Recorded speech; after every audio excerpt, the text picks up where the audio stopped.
Hello and good morning. My name is Taylor Mouzon and welcome to my collaboration and leadership reflection video for NURS FPX 4010, Leading People, Processes, and Organizations in an Interprofessional Practice. During this video, I will explain a collaboration scenario that I was a part of to give context, and then we can refer back to any situations during my analysis.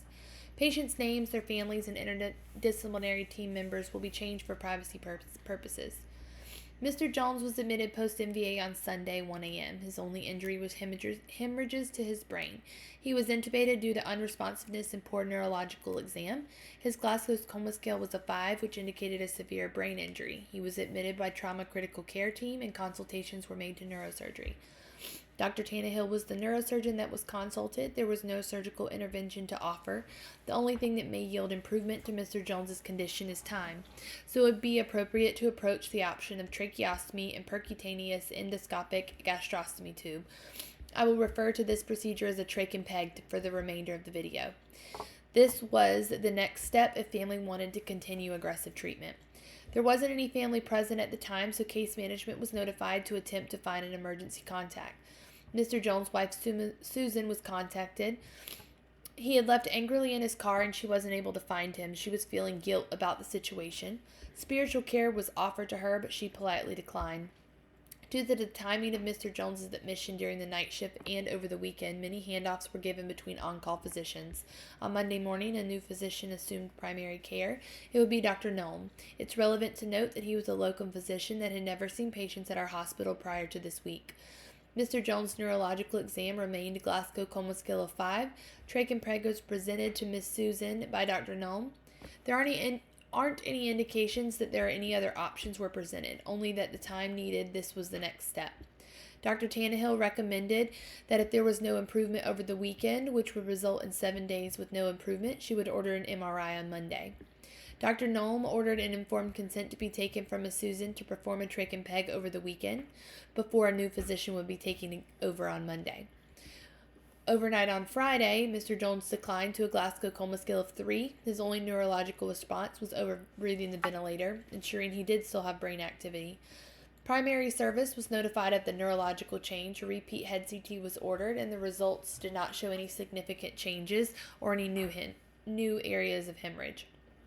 So the decision was made to continue monitoring the patient. Dr. Noem didn't seem to acknowledge the decline in status. Neurosurgery did not round over the weekend. Trach and peg was performed on Sunday. Monday morning, a new primary doctor takes over care and a more seasoned nurse is assigned to Mr. Jones. They collaborated together and decided a palliative care consult would be best, and during the consult, Mr. Jones was made a DNR, which is a do not resuscitate. Tuesday morning, Mr. Jones progressed to death without any warnings or signs. He was a DNR, so no resuscitative measures were performed. Now that we've discussed this scenario, let's identify how poor collaboration can result in inefficient management of human and financial resources to promote organizational health. An article from the Journal of the Interprofessional Care performed an integrative review in 2021 on professionals' perceptions of interprofessional collaboration. Seaton et al. Quoted that interprofessional collaboration is a complex and dynamic phenomenon defined by relationships and interactions that occur between health practitioners from various professional backgrounds to deliver safe and high-quality patient care. It is an expected standard of practice for health practitioners and widely acknowledged solution to facilitate effective and appropriate patient care. End quote. When nurses care for patients, exceptional communication is key to relaying accurate and appropriate information effectively amongst handoff and between interdisciplinary teams. Primary physician consults other specialties. In this specific situation, the primary admitting service was trauma critical care. The consultation was neurosurgery. Other interprofessional members included nurses, charge nurses, case management, spiritual care, and palliative care. I previously mentioned Seaton et al.'s integrative review from 2021. In his review, he also mentions that interprofessional collaboration is an essential component in the arrangement of cost-effective health care. It is elemental in satisfactory patient outcomes and patient practitioner satisfaction. Working together as a team and communicating avoids repeat tests being ordered, avoids delay in care that could prolong hospital stay, and things that overall contribute to poor financial choices for the patients or organization. Patients are satisfied in an environment that reflects good teamwork and common goals rather than receiving conflicting information from each part of the interdisciplinary team. Healthcare organizations rely on satisfaction results. Patients who enjoy their experience want to be treated at this organization and promote good organizational health from a patient customer side. For the providers, if the communication is done correctly, everyone has their duties to complete, which creates a more even load between providers and allowing for provider satisfaction. Patient and provider satisfaction is critical to the success of an organization. It can result in financial gains, but as mentioned by Giles et al. In 2020, it can also be a financial strain to implement and maintain new or excellent skills to benefit interprofessional collaboration. Let's focus on how interdisciplinary collaboration can be used to achieve desired patient and system outcomes. Scott et al. Explained in an article from 2020 that a leading facilitator in interprofessional collaboration is adequate organization arrangements, including clear rules and information structure to define roles between members of the team. This includes time, space, resources to allow for discussion between professionals when issues arise. It's also a key factor in providing desired patient outcomes. As previously mentioned, Dr. Noem was new to our facility, and interprofessional collaboration in this scenario was difficult because he wasn't aware of the hospital protocols or information structure. Since the specific interprofessional collaboration I will be reflecting on occurred in an ICU, research from a scholarly journal article by Syracuse et al. Says it best. Quote, interprofessional collaboration in the ICU is not merely an aspirational aim, it is vital for delivering safe, effective, and high-quality care. He also mentions that due to complex situations in the ICU, interprofessional collaboration is essential for shared decision-making to make the best diagnosis and treatment options for patients to provide desired outcomes. If interprofessional collaboration is done correctly, then a common goal is determined, and now each team member can work together to achieve this goal, utilizing the knowledge and information that each team member obtains to help the situation. Whether knowledge is from their specialty, prior experience, different approaches, or something received from their interaction with the patient or family, all can be used to help achieve desired patient outcomes.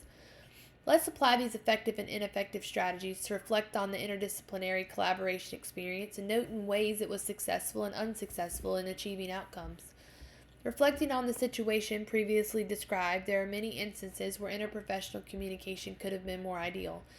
Due to the unfortunate timing and due to on-call schedules and weekend coverage, Mr. Jones' primary MD changed several times. It's essential for desired outcomes to properly communicate goals of care and priorities for each patient during physician handoff. Spiritual care was offered to Miss Susan, but it may have been more beneficial to ask them to round regularly, so there was one less thing the nurse had to continuously offer. Palliative care and case management should have been consulted sooner, and especially prior to the trach and peg. This would have ensured that this procedure aligned with Miss Susan's goals of care, and case management could have informed Miss Susan about financial responsibilities, placement, and care involved in the post-care of a trach and peg, specific to the situation based on insurance and other needs. Mr. Jones had a neurological change before the trach and peg, and there were many things surrounding this change that could have been improved. Although the primary provider is responsible for patients, consultations are made for a reason. The neurosurgeon covering should have also been alerted about Mr. Jones's change. Although the head CT was negative, it would have prompted further discussions surrounding the next step in Mr. Jones's care. It could have resulted in ordering an MRI sooner, or they would have ensured palliative care was following this patient. Ideal interprofessional collaboration would include interdisciplinary rounds. This would have included a primary, Dr. Noem, a neurosurgeon, case management, nursing staff to coordinate a treatment plan. This would have been the time where they would have decided together the consult palliative care and then to establish more clear goals of care for Mr. Jones before performing a trach and peg. So far, the interprofessional collaboration hasn't been performed successfully. The successful part of the collaboration came when the more experienced nurse received a consultation for palliative care. Palliative care came and was the missing part to a successful interprofessional collaboration in this scenario. They offered support and received a DNR order for Mr. Jones after discussing goals with Miss Susan. The following day, Mr. Jones continued to decline to the point of asystole, and per the patient's family request, resuscitative interventions were not performed. Thankfully, the situation ended up without any additional suffering. However, it's assumed that care was delayed and prolonged and caused increased stay and possibly increased financial burden for the patient's family or facility. After reflecting on the above situation, let's outline some strategies to help a team to achieve its goals and work together more effectively. Referring to the article written by Syracuse et al. In 2024, barriers that greatly complicate interprofessional collaboration within the ICU are power sharing, team instability, differing priorities, and lack of role clarity, an emotionally charged ICU environment. The research concludes that 3 central interventions can help overcome these barriers: team coaching, interdisciplinary rounds, and checklists. Reflecting on the described situation, these 3 things could have absolutely helped ensure the desired patient outcome was met without any unnecessary interventions. Team coaching would have built relationships between team members to allow for open dialogue to discuss patient concerns. Interdisciplinary rounds to include all services and communicate what conversations have taken place with family, what needed to be addressed, and next steps, etc. And a physical checklist to ensure that things are accomplished and relayed properly through handoff of care between physicians and nurses. Let's apply change management theories and strategies and how they enable change management theories and leadership strategies and how they enable interdisciplinary teams to achieve specific organizational goals. As discussed in Mouzon et al.'s article from 2018 discussing Kurt Lewin's change model and leadership roles in organizational change, he quotes, "Change is crucial for organizations growing highly competitive business environments. Hospitals desire optimal patient outcomes, but they are still a business organization. Individuals are placed in leadership roles and hope for them to recognize when change is needed and take action to implement change when using the resources available. Common leadership strategies that would be beneficial in this case could be an empathetic leader. They understand the frustration that nurses feel at bedside when they don't feel that patients' and family wishes are being properly addressed. They encourage feedback and suggestion from staff and create a space for accepting responsibility and effective communication while changes are being implemented. These would promote the typical steps in a change process of unfreeze, movement, refreeze model. Using the scenario provided, let's discuss a small example of how leadership and change management could improve this situation. If there is a trend discovered by nurses performing direct care, there is a delay in palliative care consults to discuss needs. It can be brought to the attention of the charge nurse's supervisor. This can represent unfreeze, being willing to unfreeze current ways of doing things and make room for changes. Charge nurses and supervisors are typically involved in the interdisciplinary rounds with physicians. The need for palliative care can be added to a checklist used in rounds and prompt discussion about this topic.